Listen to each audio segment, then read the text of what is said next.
Hello, everybody. I want to first and foremost say thank you so much for taking your time to basically listen to my tutorial on how to fill out an LLC in the state of Florida. I just want to first and foremost say that I am not an attorney. I'm not a licensed attorney. I'm just basically explaining to you my process and how I've been able to file an LLC without an attorney, and it's been successful 100% of the time that I've done it. Thank you.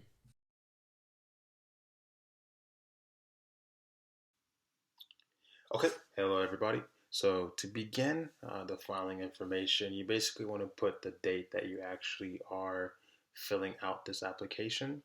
And ideally, if you are going to be filling out this application with multiple people, have everybody there. Um, if not, if you're by yourself, you don't have to worry about that. But I would highly recommend if you are a multi-member LLC to have everybody with you while you're doing this.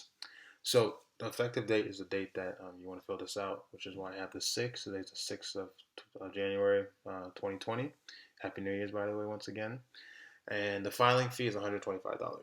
So now, as you can see here, you can actually check off the certificate of status or certified copy.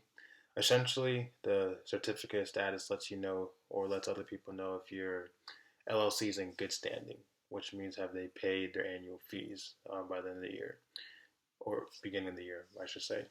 And a certified copy is basically a certified copy of the email that you'll get once your LLC is actually approved. I really, if I wouldn't, I never actually checked either of those off. There's not really any need, in my opinion. Even when you have to go to the bank and open a bank account, they could easily just go on sunbiz.org, search, and find your company there and see that you're in good standing, and that should be able to help you get your bank account open. I've never had any issues with that. So with your company name, as you can see, I just put just a random company name, Tim Jim Shack LLC. Make sure you have LLC after the name or L period C period. It specifies that below, as you can see. But ideally, for the company name, just to give you a quick pointer, you want your company name to A, not be taken already, B, not be taken by any other means. And by that, I mean make sure all the social handles, whether it's Facebook, Instagram, Twitter, LinkedIn, anything else, is not taken. The email is not taken, as well as the domain is not taken. So those are very important because what you can do, an issue that you could actually run into is if you thought of a name of a company and you really like the name, and then you realize, oh man, the domain is taken. Now you're gonna have to either switch everything for the domain or like switch the email a little bit. And it's just a lot smoother if everything is coherent and is the same rather than you having to put on the email the Tim Jim Shack at gmail.com or um, the the Tim Jim Shack .com, um, things like that, because it just looks a little bit sloppy. So do your research on the company name. A good pointer is a app I've actually used in the past. It's called Name Checker. Essentially, what it does is you have it actually shows you the social handles, the email, and I believe the domain as well, in regards to a company name that you might be looking for. And it lets you know what's available, what's taken. If everything's available, you're good to go. If not, you might want to reconsider. But the company name is very important. So once you fill out the company name, you want to put the principal place of business. Um, Basically, put wherever the place of business the company is pretty self-explanatory. The mailing address typically is the same. If you have a PO box, I'd recommend you putting stuff in the PO box. Essentially, because if you are using your home address as the principal place of business, then you don't want your other mails to get mixed up within your company mail. So a PO box could be good for that. If not, just use your principal mailing address. It's not a big deal, but I would highly recommend a PO box. Now, a name of a registered agent. So basically, a registered agent is someone that's going to report to the department when you have to file things. The registered agent can be a member of the company, or it can be somebody, a third party, essentially.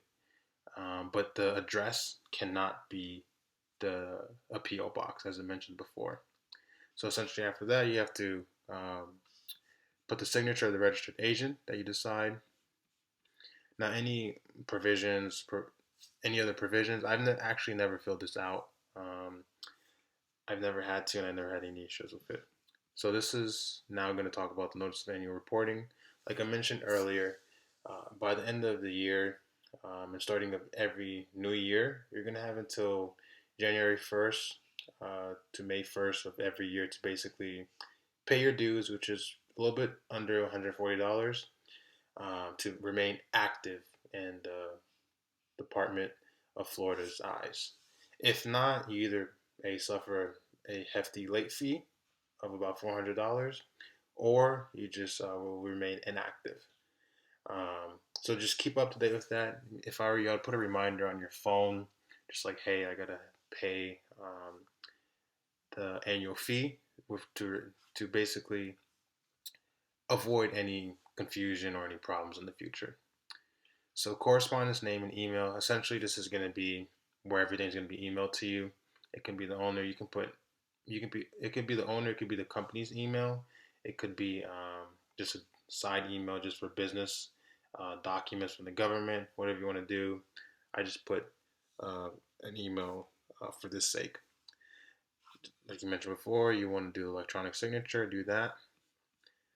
Now it's going to go a little bit into more of the personnel in your company.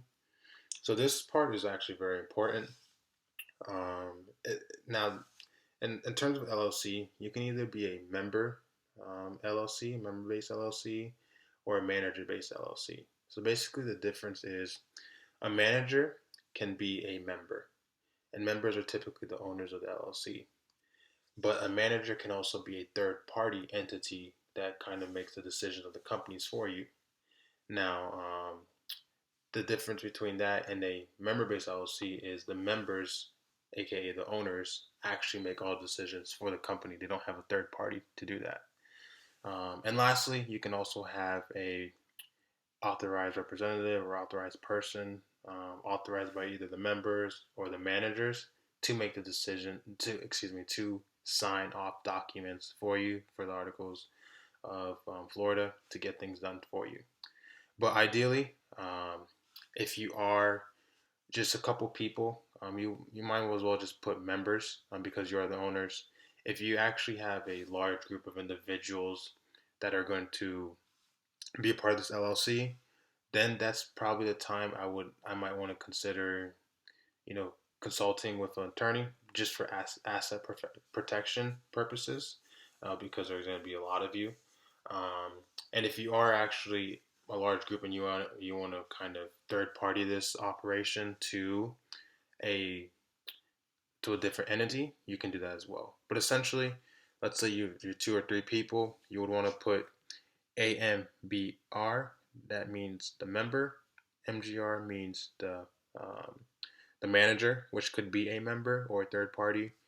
And then AP is authorized person. You would put the last name, first name, and then address once again. If there's multiple people, you'll do the same thing. And lastly, it's going to ask you to review everything. If you want to, click continue, and it's going to bring you over here. Basically, you got to look over everything, make sure everything is right. Once you do that, click continue.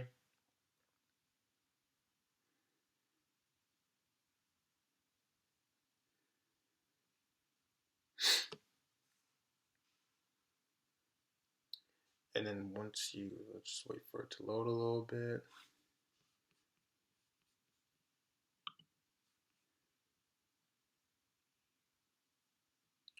Now it's going to tell you basically your document tracking number. This should be emailed to you as well, everything here. And after that, it's going to be asking for your charge. And once you do that, this is where you either can do a credit card payment or you want to do through Sunbiz, eBiz. So that's basically it. Once you do this, you're going to actually get an email from the Florida articles of the government, and it's going to basically tell you like, hey, this is your LLC. You filed it this day. It's pretty effective. I would wait a couple weeks until you sign up for an EIN number, and then go to the bank as well. The EIN is pretty easy to do as well. Um, if you're interested, I can show you how to fill out an EIN as well, and just I'll attach a video next to this if you're interested in filling out how to do an EIN. So this kind of pretty much sums up how to file an LLC in the state of Florida. It's not that difficult. If you really wanted to do it very quickly, you can do it in about 1 or 2 minutes. But like I mentioned before, it does not take a attorney to do this. The only time I would maybe recommend an attorney if there's a lot of people at play in this LLC and you're very worried about asset protection. However, if it's just you or you and a couple people that you know very well, um, I would just make it member based, and then just fill it out. I never had any issues in the past, but I can't speak for everybody. But this is just my experience, and this has worked 100% of the time.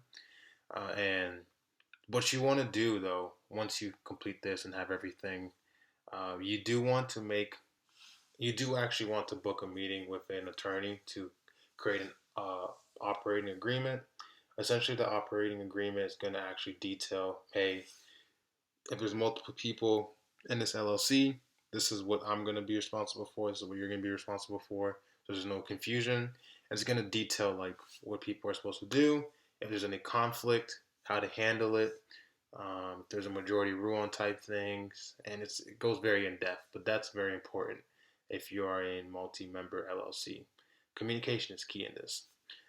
So if you have any other questions, feel free to email me. I'm going to have my email attached below. And thank you so much for watching once again. And I'm going to, link the EIN, how to sign up for an EIN, in the bottom, and you can look at that because it's quite simple as well. Thank you once again. This is Carl David, and thank you for. Hey everybody. So once you actually filed your LLC and it is approved and everything, you can actually double check to see if it's actually active by going on Google, type in Sunbiz company search, and it should bring you to this page. And this is essentially how the banks would probably check to see if your company is actually active. And for this example, I'm just going to use my social media company.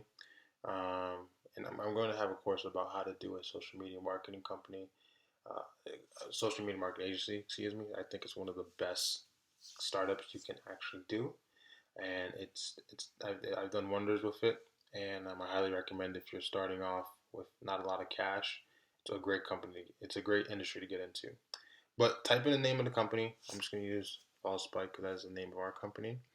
And you click search now, and it's going to essentially tell you what companies are active and inactive. And as you can see, Follow Spike is active. So that's basically how you know if your company is currently active or not. Um, Now, once again, thank you for listening to my video.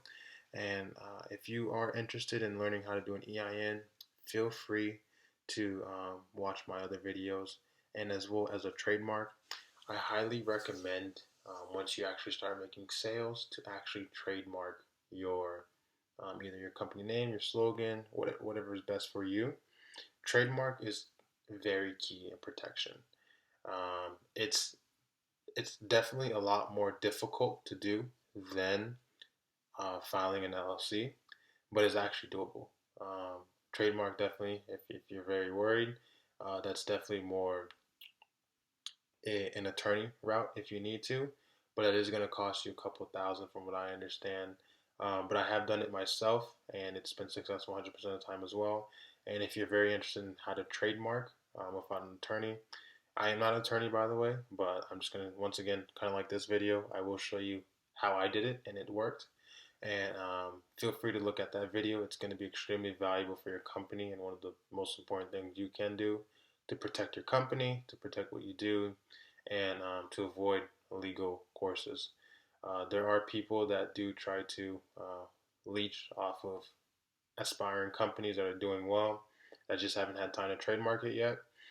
But if you can do that, once you see some light in the tunnel and you see like your processes, your systems are working, I would highly recommend to trademark the things that you're doing. And it's also not a short process. It takes about 5 to 6 months to get everything um, done, from what I remember. But it does last quite some time if you do the national trademark. So if you're interested, I'm going to make a video on that, and hopefully it's going to bring as much value as this. I'm very confident in that. But once again, thank you so much for your time. Feel free to leave some feedback to see what I can do better. And thank you once again. If you have any questions, feel free to email me. Bye bye.